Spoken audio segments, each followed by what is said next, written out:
Welcome in, everybody, to our deep dive, into the aftermath of the LA fires. Yeah. We've got like a whole stack of news reports Mm. and firsthand accounts here, and Yeah.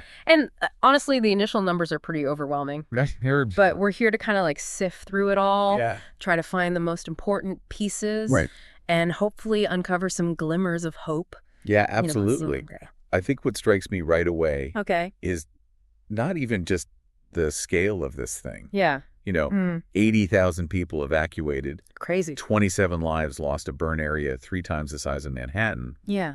But it's also the ripple effect, Yeah. This is a city already grappling with so many other things. It's like this fire just landed right in the middle of complex situation. an already complex situation Yeah. and added this whole other layer. Yeah. But before we even get into all of that, I Yeah. think we need to ground ourselves in the human impact here. Yeah, absolutely. We've got stories here from people like Michelle Barron, who lost her home of 21 years, Pacific Palisades, and Yeah. the Rosewood family in Altadena, where every single family member Oh, wow. lost their house.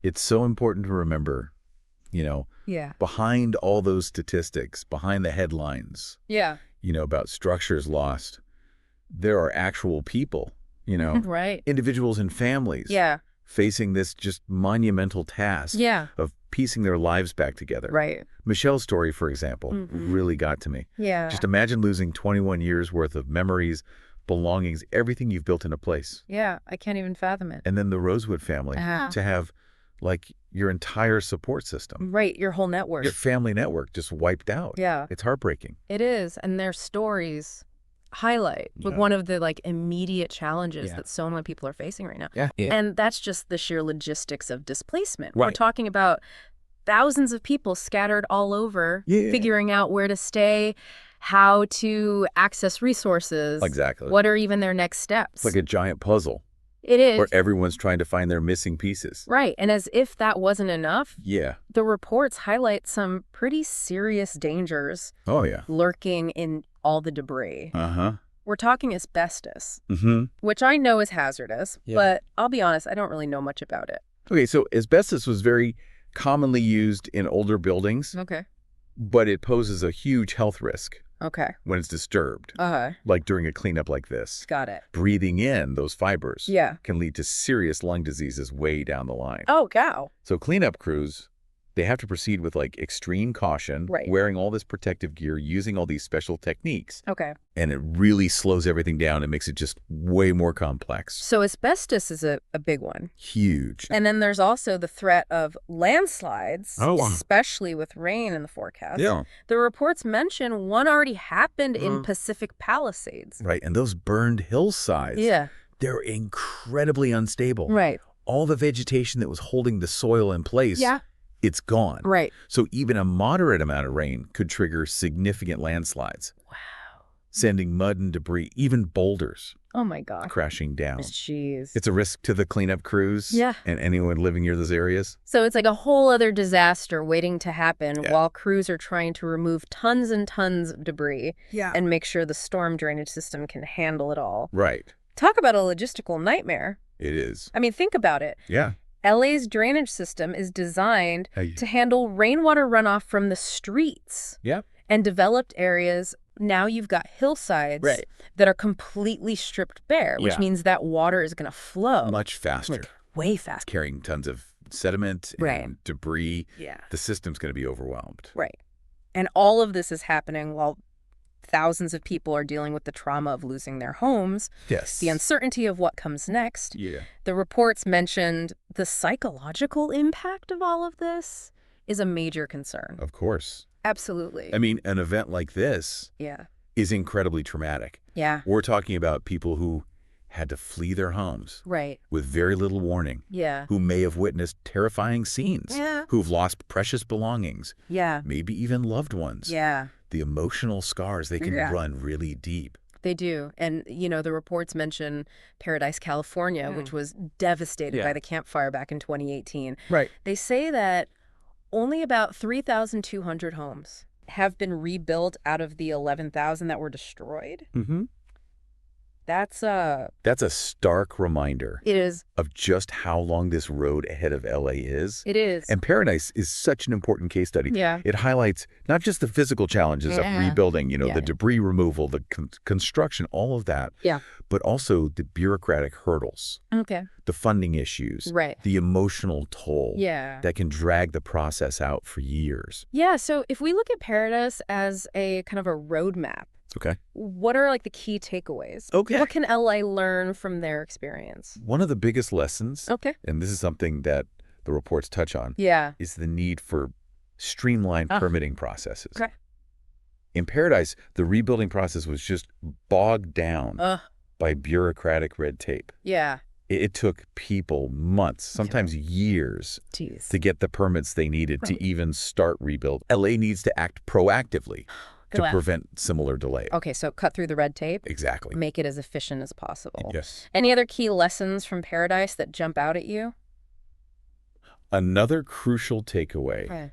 is the importance of community involvement. Okay. In Paradise, Yeah. the recovery effort was really hampered Okay. by a lack of coordination Okay. between residents, government agencies, aid organizations. Right. LA needs to foster a Yeah. much stronger sense of collaboration, Right. like a unified approach Right. to avoid those same pitfalls. Communication, coordination, working together. Exactly. Okay, got it. Yeah. Let's shift gears a bit and talk about rebuilding itself. Okay. The reports mentioned that Mayor Bass has issued Yeah. an executive order to help streamline things. This is a crucial first step. Okay. That order aims to expedite building permits, Okay. waive certain fees, Okay. and create a more efficient process for those who want to rebuild. Mm-hmm. It's about cutting through the bureaucracy Right. and Yeah. getting people back into their homes Yeah. as quickly as possible. Okay, so that sounds promising, It is. but I imagine it's just the first of many steps. Wow. What other initiatives or resources are Sure. being put in place to support this rebuilding effort? Well, on the financial front, Okay. the federal government has stepped in Okay. with a $100 million grant Okay. specifically for hazardous waste removal. Okay. This is a significant boost Right. because removing asbestos and other toxic materials, Yeah. it's costly, Yeah. but it's an essential first step in this whole process. Okay, so that's a good start. But I'm curious, Yeah. the reports mention that some are questioning the wisdom Right. of rebuilding in these high-risk fire zones. That's a really complex question. Yeah. On the one hand, you have people who have very deep roots Yeah. in these communities. Right, They've right. lost their homes, Yeah.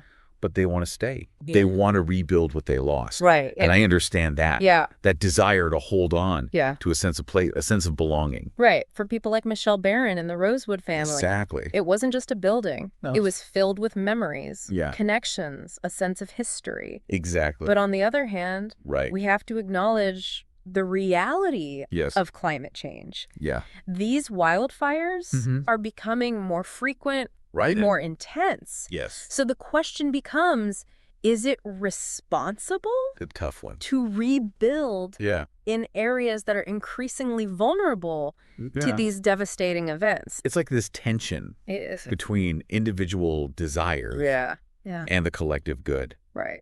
How do we balance the Yeah. right to rebuild Yeah. with the responsibility Yeah. to protect people Right. and communities from future harm? Right.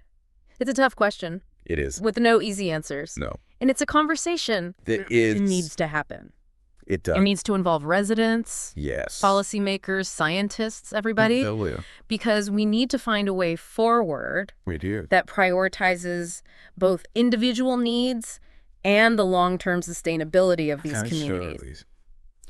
Yeah, it feels like we're talking about this balancing act on so many levels. Yeah. Not just individual desires versus the greater good, but also like these immediate needs versus the long-term vision Yeah. for these communities. You've hit the nail on the head. Yeah. It's this multi-layered challenge Right. that requires us to think on different timescales. Yeah. You know, we have this immediate crisis of debris removal, Right.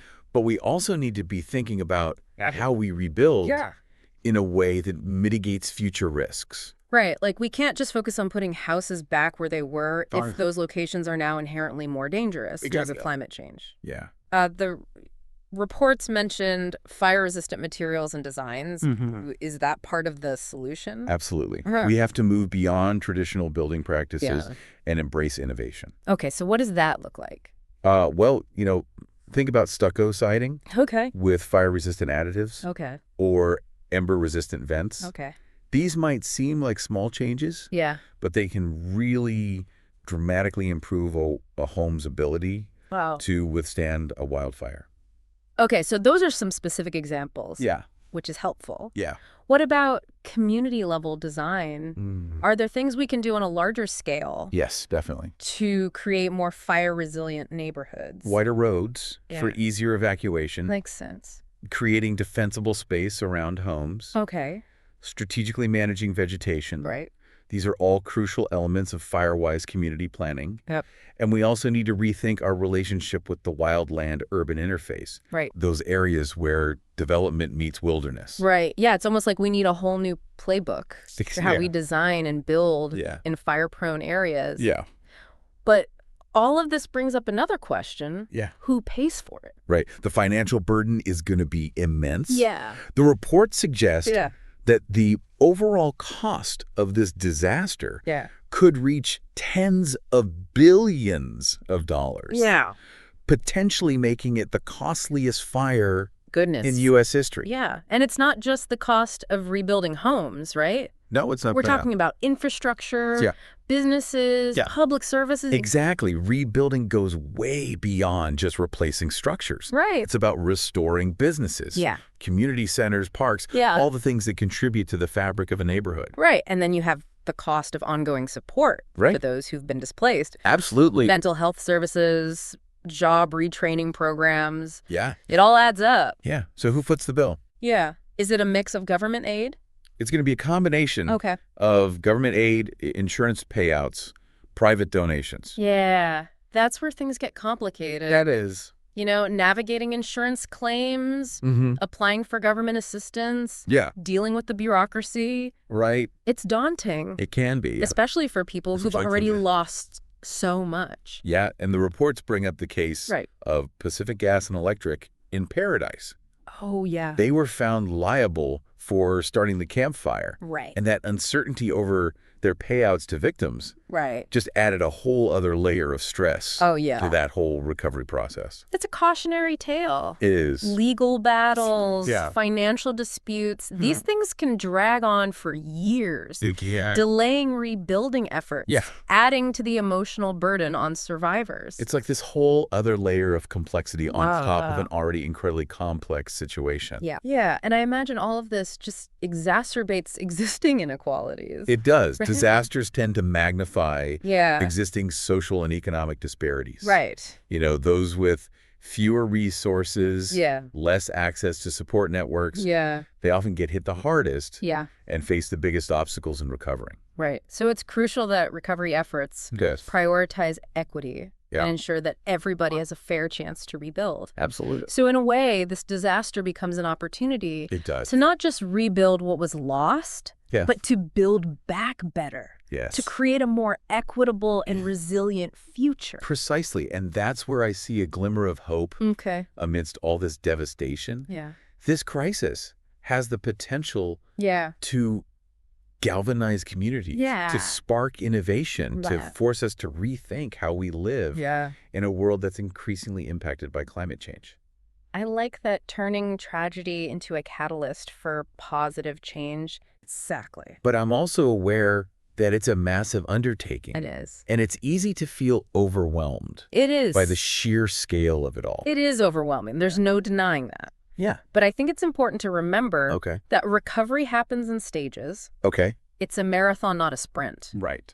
And every step forward, no matter how small, is a victory. Okay, so what are some of those steps? Okay. What are some tangible things that people can do to contribute to this recovery effort? Well, first and foremost, if you're able to donate to reputable organizations providing relief and recovery services, that's a huge help. Right. But it's not just about money. Okay. Volunteering your time. Okay. Donating goods. Offering emotional support to those who've been affected. Yeah.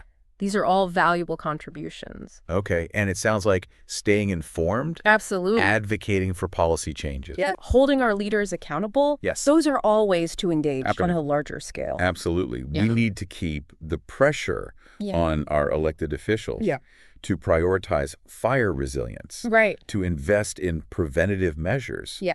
To address the underlying causes of climate change. Yeah. Because ultimately, the best way to recover from a disaster is to prevent it from happening in the first place. Yeah, it's like, while we've been talking about all of these like big picture issues, I keep coming back to like those individual stories in these reports. Yeah. It's so easy to get lost in the statistics. Yeah. But then you read about like Michelle Barron sifting through the ashes of her Pacific Palisades apartment, trying to salvage anything she can. Heartbreaking after 21 years. It's just, it's a gut punch. It makes you realize that recovery isn't just about rebuilding structures. Right. It's about rebuilding lives. Yeah. Piecing together a sense of normalcy after something this disruptive. Yeah, and those emotional scars, those invisible wounds, they're just as real as the physical damage. Yes. I was really struck by the Rosewood family story. Mm-hmm. They lost everything. Everything. But they're determined to rebuild their homes in Altadena. Wow. Even though it feels like starting from scratch. Yeah, it's that spirit of resilience, that gives me hope. Yeah. That refusal to give up, that commitment to community. Yeah. That ultimately fuels, this long and difficult process of recovery. It does, and it makes you think, like, what would you do in that situation? Yeah. What would you grab if you only had minutes to escape a fire? It's a question we all hope we never have to answer. Right. But it forces you to confront what's really important. The photos, the irreplaceable mementos, those are the things that come to mind for me. Me too. And it underscores the need, for mental health support in the wake of something like this. Absolutely. The trauma, the grief, the anxiety, it's a lot to process. Yeah, you're absolutely right. Yeah.